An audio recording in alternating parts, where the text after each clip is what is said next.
Como é bom estar no meio do povo da graça de Deus. E há muitos sinais do porquê nós somos o povo da graça de Deus. Por exemplo, se você tem Jesus como seu Senhor e Salvador, isso significa que Deus revelou o seu plano de salvação a você. Você merecia? Não. Você fez alguma coisa para que Deus fizesse isso por você? Não.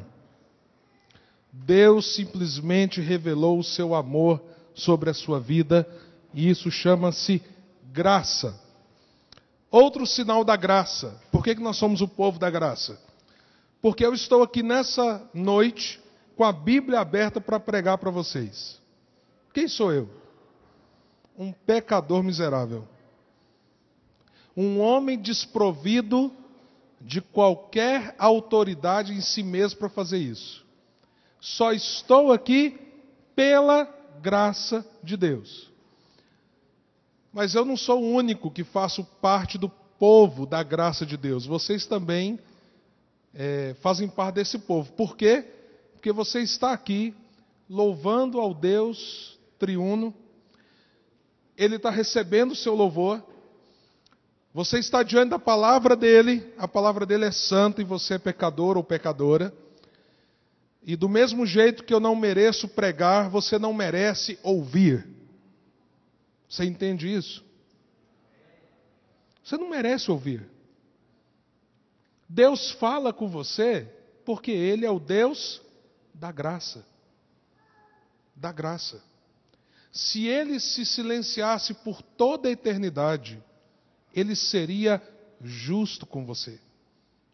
Então a pergunta que eu faço é: eu preciso estar diante do temor de Deus porque vou pregar? Sim, eu não mereço estar aqui. Mas você deve ouvir com o temor de Deus porque você não merece estar aqui? Também. Também. Eu não sou digno de pregar, você não é digno de ouvir, por isso toda a honra e toda a glória não é para mim, não é para você, mas é o Deus que inspirou essa palavra que merece o nosso louvor. Amém? Então, com essa percepção, com esse coração, eu queria te convidar a lermos juntos o primeiro capítulo de uma carta que está escrita na Bíblia, inspirada por Deus. Filipenses capítulo 1. Na semana que vem, nós vamos caminhar para Filipenses capítulo 2. Se você observar, a carta aos Filipenses tem 4 capítulos. Então nós vamos gastar alguns domingos nesses capítulos e um domingo revisando tudo que a gente vê. E isso é graça de Deus, privilégio da parte de Deus para nós, para mim e para você. Nenhum de nós é digno. Amém? Filipenses capítulo 1, a partir do verso 1, nós vamos ler todo o capítulo, que tem 30 versículos. Então eu peço a você que preste atenção. Se a sua Bíblia não está traduzida conforme a Nova Versão Internacional, que é a que eu vou ler, você pode acompanhar aqui pelo telão a leitura deste capítulo.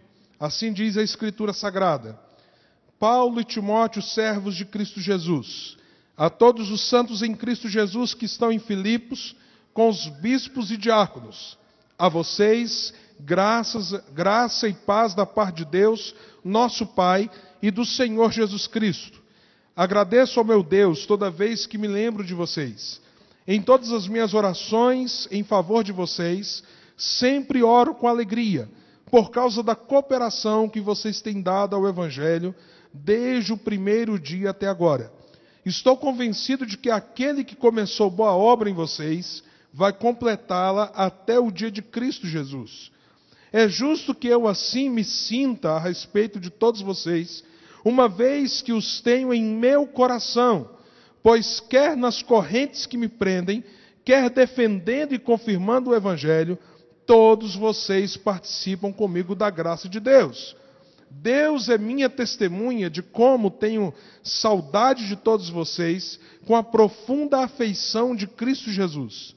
Esta é a minha oração, que o amor de vocês aumente cada vez mais em conhecimento e em toda percepção, para discernirem o que é melhor, a fim de serem puros e irrepreensíveis até o dia de Cristo, cheios do fruto da justiça, fruto que vem por meio de Jesus Cristo, para a glória e louvor de Deus.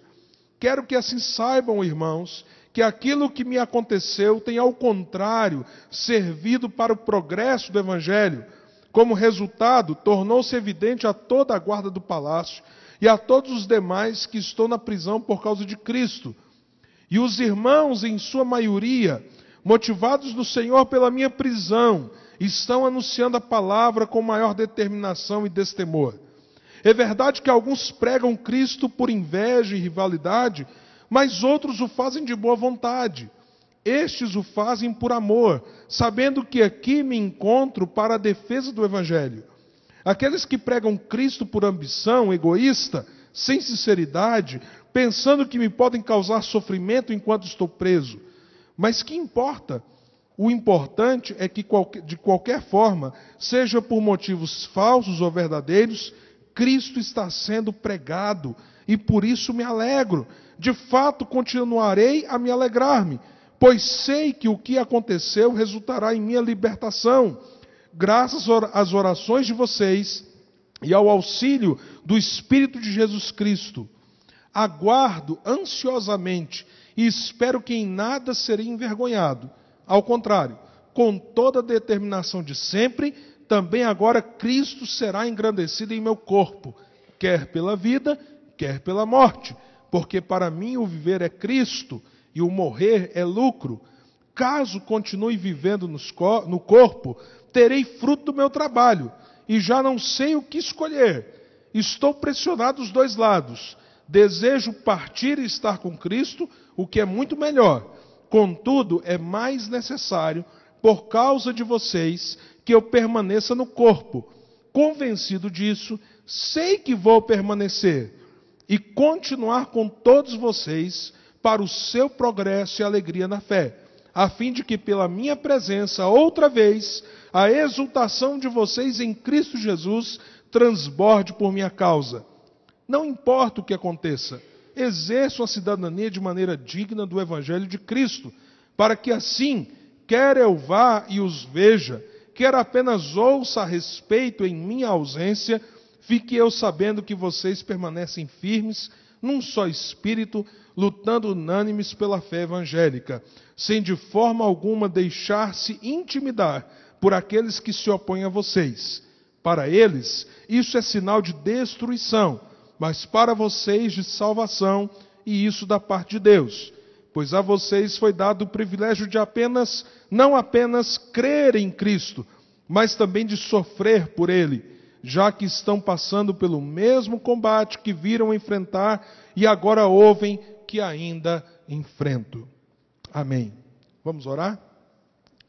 Deus, abra o nosso entendimento para as palavras que acabamos de ler, que elas sejam vivas, eficazes na nossa vida, no nosso coração. Porque elas são a Tua palavra. E segundo o Senhor, a Escritura é como uma espada de 2 gumes, capaz de separar juntas e medulas, alma e espírito. Então, nessa noite, Senhor, usa o poder da Tua palavra sobre nós, para a glória do Teu nome e apesar de nós. É o que nós pedimos em nome de Jesus. Amém. Esse negócio de carta está meio fora de moda. Quanto tempo você não recebe uma carta do correio? Eu, pessoalmente, tem muito tempo. Eu recebo WhatsApp, mensagem do Facebook, e-mail, tudo quanto é coisa. Mas carta, aquele negócio que você passa assim, né? A boca no selo, pá, põe no correio. Gente, tem tempo que eu não recebo. Quem recebeu uma carta aqui no último mês? Levanta a mão. Não estou falando cobrança não, viu? Cobrança chega todo dia. Estou falando carta de amigo, carta do cônjuge, o filho que está longe. Quem recebeu? Pode levantar a mão. Se você recebeu foi cobrança, né, Tintim? Que você agora abaixou a mão. Ah, está ali, né? Pelo menos um recebeu. Mas antigamente, a única forma de você comunicar com uma pessoa longe de você era por cartas. Isso não faz tanto tempo assim. Eu já contei aqui uma experiência que eu vivi anos atrás. Talvez eu tinha aí 5 anos de ministério. Para quem fez agora 25 anos, então significa que isso foi há uns 20 anos atrás. Estava lá depressivo, desanimado, cabisbaixo no campo missionário. Tantas lutas, tantas dificuldades, privações, perseguições, desavenças. E numa segunda-feira, eu amanheci depressivo, desanimado. E de repente, chega alguém dos Correios me entregando uma carta. Coisa rara naquele lugar que eu morava, que nem carta, o lugar era tão ruim, que até carta geralmente não chegava. Mas nesse dia chegou. E quando eu abri, era a carta de uma menina de 7 anos. E a carta era muito curta e direta. Missionário Jean, eu não te conheço, mas eu estou escrevendo para dizer que eu estou orando por você. Que Deus te abençoe no dia que essa carta chegar. Em nome de Jesus. E eu acho que aquela menina entendia a vida de missionário, que ela pôs dentro da carta um outro envelope selado para eu mandar a resposta. Não esperava nem que eu comprasse o selo. Por que eu estou dizendo isso? As palavras daquela menina, fora do contexto que eu estava, claro que elas tinham um peso, que coisa bonita, que coisa extraordinária o coração daquela menina, dizendo para um missionário que estava orando por ele. Mas dentro do meu contexto, da minha dor, do meu sofrimento, aquelas palavras tiveram um peso muito, muito maior. Nós acabamos de ler o primeiro capítulo de uma carta. Eu não sei quantas vezes você passou por esse capítulo na Bíblia. Quantas vezes você leu Filipenses capítulo 1. Mas eu queria que você entendesse uma coisa. Você tem ideia do peso dessas palavras para quem escreveu e para quem recebeu? Quem escreveu foi um homem que durante anos perseguiu o Evangelho. E que numa estrada remota, indo para a cidade de Damasco, teve uma experiência legítima com Jesus. E de perseguidor, ele passou a ser perseguido por causa do nome de Cristo. Os anos passaram.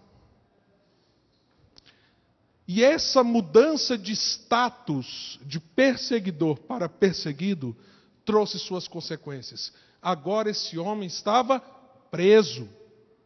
Preso. E você sabe como era uma prisão em Roma? Os romanos tinham um conceito mais ou menos o seguinte: se os deuses querem fazer justiça, os deuses irão deixar que os bandidos morram à míngua nas suas prisões. Então os romanos não pagavam água, comida, não sustentavam os presos.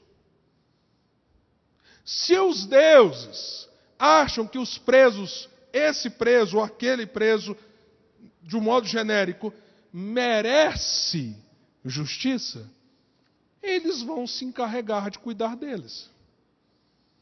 Então eles cuidavam de quê? Da guarda. Cuidavam para que os presos não fugissem, mas não os alimentavam, não cuidavam deles e não tinham sobre si responsabilidade alguma. Então, meu amado, minha amada, quando você vê as reportagens sobre as prisões no Brasil, e olha que nós temos prisões terríveis, terríveis, que fogem a qualquer direito humano. lembre-se, as prisões do Império Romano eram piores. Você sabe, por exemplo, um dos meios que os imperadores matavam as pessoas que eles julgavam culpadas? Além de crucificar, que é uma coisa que a gente já conhece tanto. Uma outra morte, por exemplo, era amarrar um cadáver a um ser humano vivo, culpado, e deixar que a podridão do cadáver que estava ali se deteriorando consumisse a pessoa viva antes dela morrer. Então, o camarada que escreveu essa carta é um indivíduo que está numa prisão em que ele depende plenamente da graça de Deus em mover pessoas para que ele não morresse ali à míngua. E era um camarada que durante muito tempo achava que o evangelho era uma farsa, até o dia que o próprio Senhor Jesus se mostrou a ele e disse: Saulo, Saulo, por que você me persegue? E ele disse: quem és tu, Senhor? E ele disse: eu sou Jesus a quem você persegue. Do outro lado, porque se a carta tem alguém que escreve, toda carta tem alguém que recebe. Estava uma comunidade. Pessoas que por esse mesmo indivíduo, Paulo, junto com Timóteo, Silas, foram alcançados pelo Evangelho numa cidade chamada Filipos. Daí a carta chamar, não é, Epístola de Paulo aos Filipenses. Aquela cidade, se você voltar lá em Atos e ler, você vai ver que ela era muito importante naquela região. Paulo nem queria pregar naquele lugar, você sabia disso? O texto diz, lá em Atos, que ele queria ir para a Ásia daquele tempo, não a mesma Ásia dos dias de hoje. Haviam várias cidades importantes na Ásia, e ele pensava em ir para lá e pregar o Evangelho, mas quando ele estava em Troade, o Espírito de Deus o impediu de ir para a Ásia. E diz a Escritura que ele teve uma visão de um varão, de um homem macedônico. A Macedônia era toda aquela região que envolvia inclusive Filipos. E aquele homem macedônico dizia para ele, nesse sonho, nessa visão pela noite: passe a Macedônia e ajude-nos. Por isso Paulo e sua equipe missionária, naquela época, saíram e foram para a Macedônia.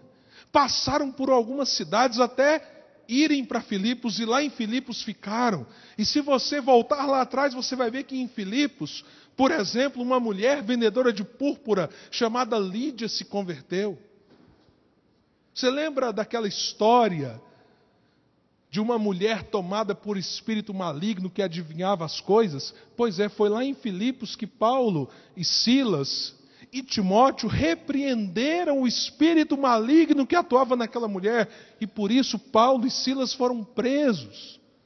Então foi em Filipos que aquele homem carcereiro se converteu, quando ele, olhando o terremoto e vendo que todos os prisioneiros podiam fugir, ele queria se matar, e Paulo e Silas disseram: pare, nós estamos aqui. E aquele homem disse: o que eu vou fazer? E eles disseram: crê no Senhor Jesus, será salvo você e sua casa. E naquela noite toda aquela casa foi salva. Agora o tempo passou. Não tinha como Paulo mandar e-mail, WhatsApp, entrar no Messenger do Facebook. Nem o falecido Orkut existia naquela época. Então ele podia fazer o quê? Mandar uma carta. E ele escreve da prisão uma carta aos crentes de Filipos.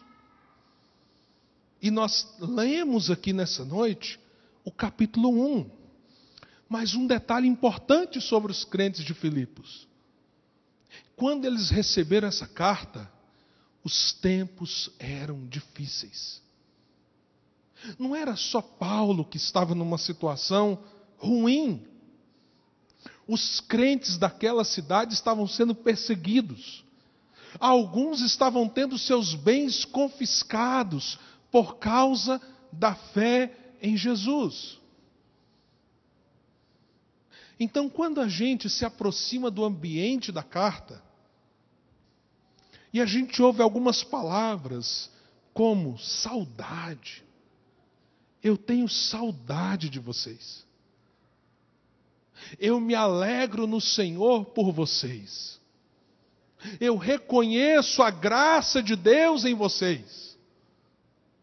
Nós não estamos falando apenas de uma maneira educada de lidar com alguém que está à distância. Nós estamos falando de palavras que têm um significado profundo, como as palavras daquela menina de 7 anos tiveram um significado peculiar, pessoal para mim, quando eu estava lá no campo missionário, desolado, desanimado naquela manhã. Mas aqui a gente tem que fazer uma pergunta. Se nós temos uma carta num ambiente tão singular, tão diferente do nosso,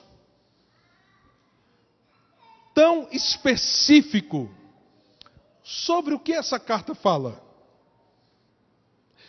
Existe um modo da gente tentar estabelecer o que um texto tem como prioridade ao falar. Existem várias maneiras, mas uma delas é a gente olhar, por exemplo, para as palavras que mais aparecem num texto. Isso você pode usar em poesia, história, qualquer texto literário. Quais as palavras que mais aparecem no texto? Isso ajuda a gente a entender sobre o que o texto fala. E ao olhar para o capítulo 1 de Filipenses, eu descobri uma coisa. Você sabe quantas vezes a palavra Jesus, ou Cristo, ou Jesus Cristo aparece nesses 30 versículos? 17 vezes. Em 30 versículos, Jesus, Cristo, Jesus Cristo, ou Cristo Jesus, seja uma dessas formas, aparece. Detalhe, sem contar os pronomes que se referem a Ele.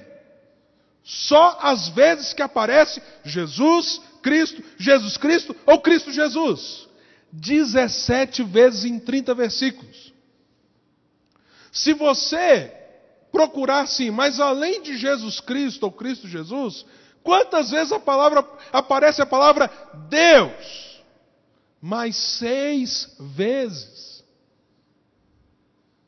Então preste atenção no que eu vou te dizer. Um homem numa prisão escreve para um grupo de famílias numa cidade. A carta está diante de nós. Qual é o principal assunto? Eu só estou no capítulo 1. Semana que vem nós vamos para o capítulo 2. O principal assunto é um homem que viveu numa região muito distante. Ele está em Roma. Filipos é uma cidade da Macedônia.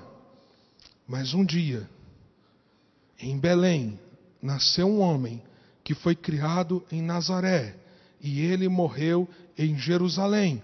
O nome dele é Jesus Cristo, e essa carta tem como tema central Jesus de Nazaré, Jesus o Cristo, Jesus o Senhor. Esse é o tema central do que remetente e destinatário estão conversando. Em meio à perseguição, em meio à perda, em meio à dor, em meio a situações que talvez você e eu nunca vivemos. Então nós temos uma carta num ambiente complexo, cujo centro do assunto é Jesus. E nesse primeiro capítulo, sobre o que essa carta fala? Ao apontar para Jesus. Ela não aponta para Paulo, ela não aponta para os filipenses, ela aponta para Cristo. Sobre o que ela está falando? Ela está falando sobre as questões mais importantes da vida. E por isso, apesar do contexto seu e meu serem tão diferentes, ela diz respeito a nós. Porque quanto às grandes questões da vida, você muda o endereço, você muda o tempo, você muda o público, mas todo mundo, na verdade, lida com as mesmas questões. Aqui e em qualquer lugar do mundo. E uma das questões que nós temos como resposta nesse capítulo 1 é o seguinte: pelo que vale a pena você morrer? Pergunta: alguém aqui tem dúvida de que um dia vai morrer? Eu tenho. Eu tenho pelo seguinte: vai que Jesus volta antes de eu morrer. Ninguém diz amém, gente. O que é isso? Vocês querem que eu morra mesmo, hein? O que é isso? A Bíblia diz que se Jesus voltar, eu vou ser transladado, não vou passar pela morte. Eu digo, eu tenho esperança que eu não vou morrer. Ninguém diz um amém, um aleluia, um glória a Deus. Vocês estão muito presbiteriano, calvinista, reformado e frio. Tem que ser presbiteriano, calvinista, reformado e cheio de fogo. Amém, amém. Fogo de Deus, não é fogo estranho não. Fogo estranho é do inferno. Mas eu acho que vou morrer. Eu não queria, mas acho que vou morrer. Posso ser honesto? Acho que vocês vão morrer também. É que a Bíblia diz que o Senhor Jesus vai voltar só quando toda tribo, língua e nação ouvir o Evangelho. E quando eu vejo que faltam 3.000 línguas para ouvir do Evangelho de Jesus, eu fico pensando assim, Senhor do céu, falta muita coisa, hein? Aí quando eu fico sabendo que tem umas missões internacionais trabalhando para nos próximos 25 anos o Evangelho chegar a todas as tribos, línguas e nações, através da tradução da Bíblia, eu penso assim, quem sabe eu chego lá. Eu só sei de uma coisa: quem passou dos 100 e pouco já foi. E provavelmente a gente vai. A pergunta é: pelo que vale a pena a gente morrer? E quando eu leio esse capítulo 1 de Filipenses, eu vejo um cara doido. Eu vejo um cara maluco para os padrões da sociedade que nós vivemos. Porque ele diz o seguinte: porque para mim o morrer é lucro. Você não leu? É lucro. Alguém quer morrer aqui hoje à noite?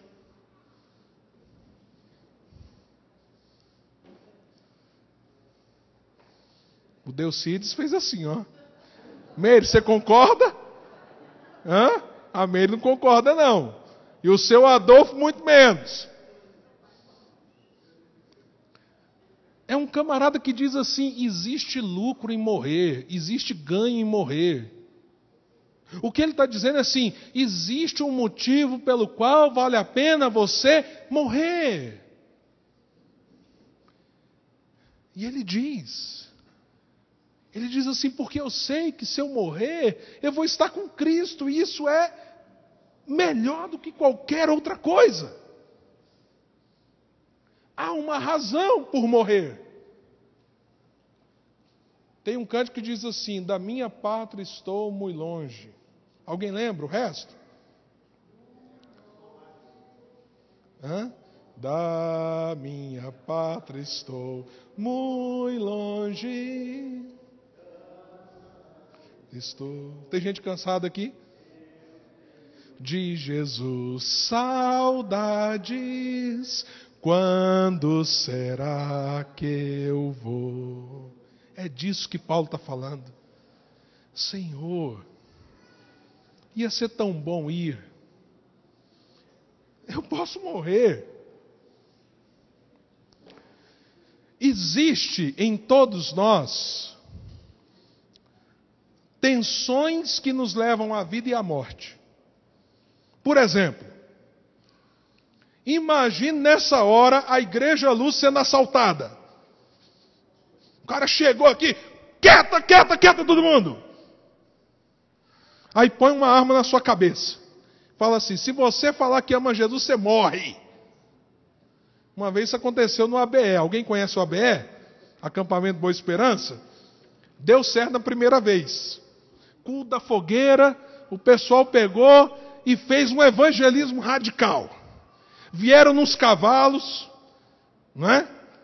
Fingiram que eram bandidos, chegaram no culto da fogueira e aí falaram assim, nós vamos matar todo mundo. Quem for cristão fica de lá, quem não for fica de cá. Aí todo mundo que disse que não era cristão, depois eles tiraram o capuz e falaram assim, vocês negaram Jesus, né? Hoje você ia para o inferno. Aí fizeram um culto evangelístico, te pergunto, quantos aceitaram Jesus naquela noite? Todos. Repetiram a experiência. Num outro acampamento, culto da fogueira, chega os bandidos. Pá, pá, pá. O irmãozinho do louvor tocando violão. O bandido desce do cavalo. Pera aí, nós vamos matar quem é crente aqui. O irmãozinho do violão pega o violão e... A crentaiada se espalhou pelo bairro. De madrugada a polícia chegou até explicar que era uma campanha evangelística. Se você tem um bandido com arma na sua cabeça e diz assim, eu vou te matar, e você diz assim, me mata, eu quero morrer, você está doente, vai para o psicólogo, por favor. Todos nós temos os chamados impulsos de vida. Como há pessoas, por exemplo, suicidas, que têm impulsos de morte. Deus te abençoe que você tenha impulsos de vida, que você queira viver. Mas quando Jesus é o centro da nossa vida, nós sabemos o que é a morte. Nós sabemos o que significa a morte. Quando ela chega diante de nós, nós falamos assim, eu sei do que você trata, você é apenas uma porta e eu entro. E eu sei quem está do lado de lá. Você entende a diferença? Meu avô Antônio gostava de contar a história de um cangaceiro que foi contratado por um religioso para matar um pastor, anos atrás. E ele pegou o pastor no meio daquela situação, no meio do cangaço, né? E falou assim, eu vou te matar. Me contrataram para isso, porque você é do inferno e tal. Falou assim, não, faz o seguinte, eu posso só fazer uma oração? Faz sua oração antes de morrer. Não vou falar as outras palavras, porque é palavrão. Ele pôs a arma na cabeça do pastor, o pastor ajoelhou e começou a orar. Senhor, eu sei para onde eu vou. Se o Senhor quer me levar, aqui está minha vida. Mas esse homem não conhece o Senhor. Tem misericórdia dele. Mostra o teu amor a ele. Antes do missionário terminar a oração, o cangaceiro disse, para. Eu vou matar aquele religioso que mandou matar o senhor. E aí lá vai ele pregar o evangelho para o camarada, dizer assim, não mata ninguém. Fica tranquilo. Não é que você é suicida. Não é que você não ame a vida. Mas você, se você está em Jesus, seja livre, seja preso, seja tudo dando certo, seja tudo dando errado, você sabe, se eu morrer hoje, eu sei para onde eu vou. Mas é interessante que Paulo não conclui assim. Ele diz assim, para mim, o morrer é lucro, porque é muito melhor estar com Jesus. Mas ele diz assim, mas não chegou a hora. E não chegou por causa de vocês. Tem um propósito ainda para eu viver. Então preste atenção no que eu vou te dizer, que essa carta nos revela nesse capítulo 1. Existe motivo para, se precisar, você morrer e dizer glória a Deus, chegou o momento. Mas existe motivo para você viver, se não chegou a sua hora. Porque Paulo diz, Eu sei que eu não vou ser levado agora. Para mim era lucro. Mas por amor a vocês, para o propósito pelo qual Deus me mantém vivo, eu permaneço. Deixa eu te dizer uma coisa muito importante. O cristão não sabe apenas por que vale a pena morrer. Preste atenção nisso que eu vou te dizer. Nós não temos a resposta apenas do porquê vale a pena morrer. Nós temos a resposta do porquê vale a pena viver. Vale a pena viver porque existe um propósito de Deus definido para os nossos dias. E isso ainda não se cumpriu. Se cumprir em você, amanhã a gente faz um culto aqui abençoado na igreja. Amém? Não ouvi amém de ninguém, mas tudo bem. Eu creio que está todo mundo bem nessa noite. Amém? Amém.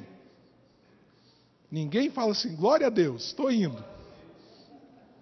Amém. Tem um irmão mais crente aí, que falou glória a Deus. Mas existe propósito para você viver. Se você está em Jesus, Deus quer usar o tempo que você tem sobre a terra para a glória do nome dEle. E Paulo entendia isso. Eu vou sair ainda dessa prisão. E se você olhar para a história, ele saiu. Ele é preso depois de novo, uma segunda prisão. E na segunda ou terceira prisão, alguns historiadores vão divergir, na segunda ou na terceira, ele morre. Depois da segunda carta a Timóteo. Lembra? Que ele falou, eu vou ser apresentado por libação. Eu agora vou morrer. Mas quando ele escreveu a carta aos Filipenses, ele falou assim, eu estou certo de que o melhor está com Cristo, mas acho que Ele não vai me levar agora, eu vou ainda estar com vocês. Então, meu amado, minha amada, se o negócio é o seguinte, você vai ficar aqui com a gente? A pergunta é, pelo que você está vivendo? O que te move? Até que ponto Cristo é o centro que move a sua vida para o futuro?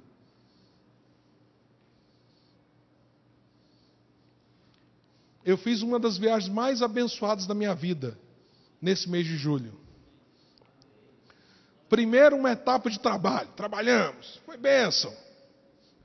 E eu vou dizer uma coisa para vocês, viajar com o pastor Eurípides, com o Elinho, com a Glaucia, com o pastor Jair, com o Ricardo, com o Antônio, é uma comédia. Vocês precisam ver o pastor Jair tentando falar inglês e espanhol ao mesmo tempo. Porque ele não sabe nem inglês, nem espanhol. Então ele tenta falar um portunhol com um pouco de inglês. É a coisa mais engraçada do mundo. Depois desse tempo de trabalho, eu e a Anaís tivemos um tempo de descanso. Aprove a Deus tirar o Eduardo e a Letícia da casa deles em Atlanta. Tirou, deixou eles lá fora para a gente chegar. Ficamos lá uns 3, 4 dias em Atlanta. Carro do Eduardo. Cadê o Eduardo? Tem uma amassadinha, irmão, mas fica tranquilo. É detalhe. Né? Letícia está ali, fica calma, Letícia. É só um amassadinho. Estou brincando, irmãos. Graças a Deus não teve nada. Aí uns irmãos abençoaram a gente. Fomos para Miami. Ninguém diz glória a Deus, pessoal. Pastor foi para Miami. Que é isso? Aí de Miami para Orlando. Né? Que é isso, hein, irmão? Você vai um dia, irmão. Fica com inveja, não. Você vai um dia, tá bom? Vamos orar por você. Tá bom? Pra você ir. Amém? Quem recebe em nome de Jesus diz glória a Deus.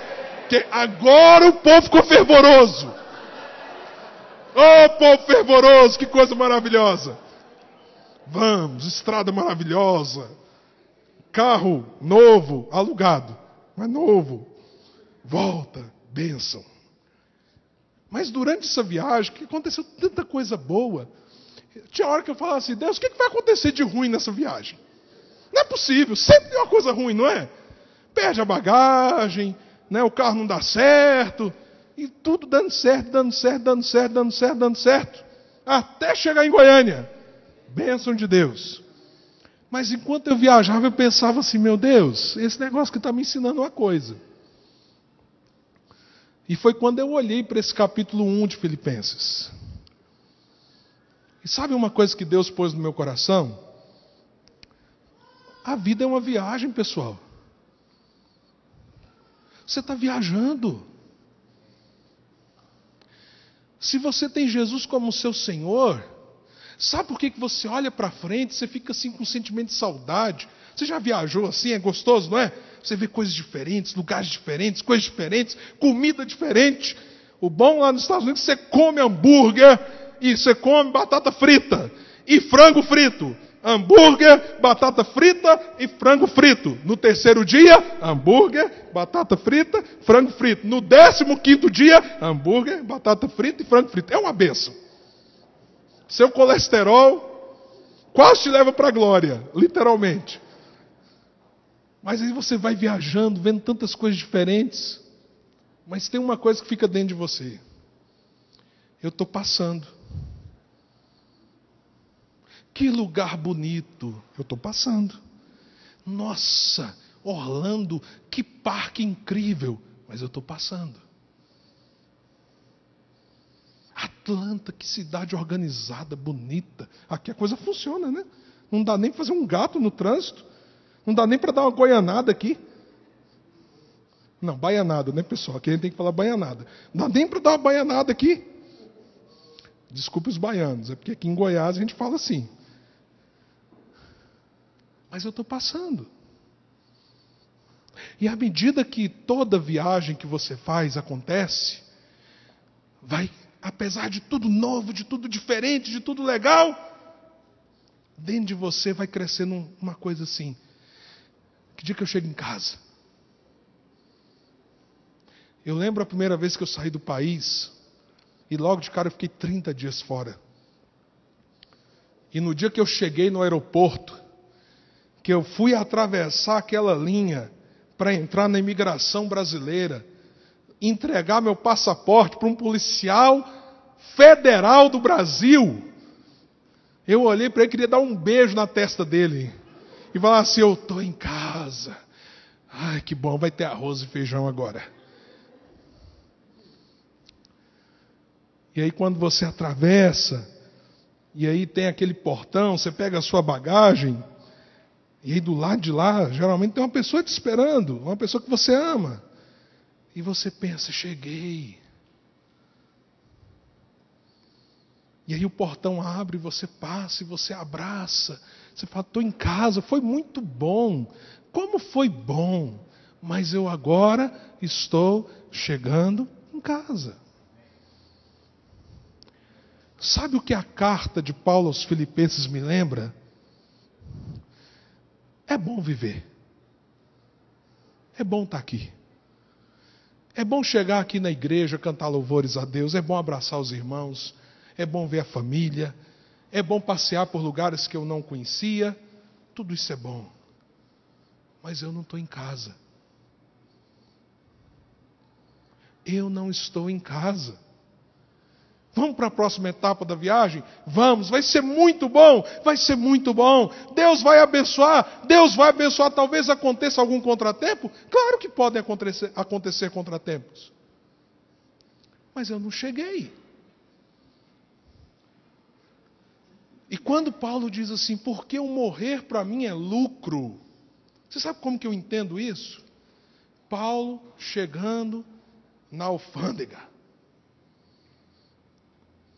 E quando ele chega lá, o pessoal diz para ele, tem um monte de anjão, não dá nem para comprar briga, e nem dá para dizer assim, não, estou só trazendo uma coisinha aqui. Não, não tem negociação. É o seguinte, tudo fica para lá. Mas eu tenho umas coisas muito boas aqui que eu queria levar. Não, o que está de lá é muito melhor. Mas eu tenho também um monte de pecados que eu cometi. Não, isso vai ficar para lá. Passa. Aí você passa. Aí tem aquele portão enorme de entrada. E aí a porta abre. E quem está lá? Jesus está lá para dizer para você: você chegou, meu filho. Entra no gozo, na alegria do seu Senhor. Você está em casa. Você chegou na sua casa. Casa que foi preparada para você antes da fundação do mundo. Mas até chegar lá, a pergunta é: qual é o propósito da viagem? A gente está viajando para quê? Por que você está viajando hoje? Da minha pátria estou muito longe, cansado estou, tenho de Jesus saudade. Quando será que eu vou? Vai chegar. Então, Paulo escreve de uma prisão para um monte de gente sofrendo, e ele diz: vocês estão lembrados para onde vocês estão indo? Porque se eu for, é lucro. Mas o tempo ainda não chegou. E eu tenho razões para estar com vocês. Enquanto eu estiver aqui, a minha vida é Cristo e a morte é lucro. Você entende agora? Você entende agora? Qual é o grande perigo para a gente terminar essa reflexão dessa noite? Nós esquecermos que estamos viajando. O grande perigo é nós esquecermos que estamos viajando.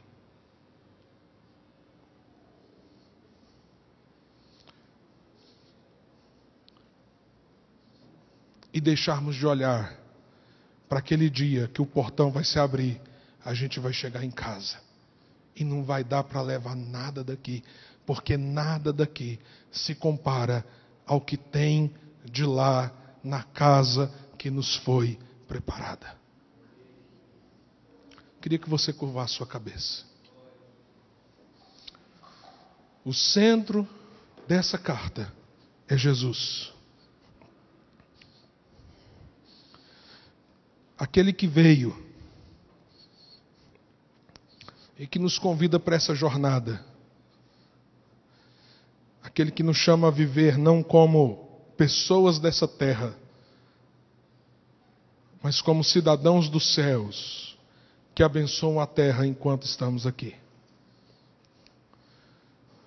Queria pedir para o Eduardo pegar o violão, se ele estiver por aí, ou o Davi.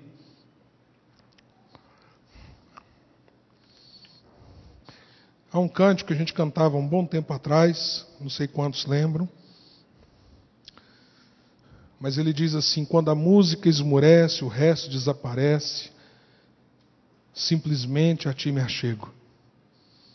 Queria que você orasse, pensasse na sua vida. Você está vivendo como peregrino ou como se a sua terra fosse aqui? Quem é o centro da sua história? Você pode dizer nessa noite: olha, se Deus me levasse, isso seria lucro. Como eu iria ganhar? Mas você também pode dizer: vale a pena viver, porque eu estou vivendo para Ele.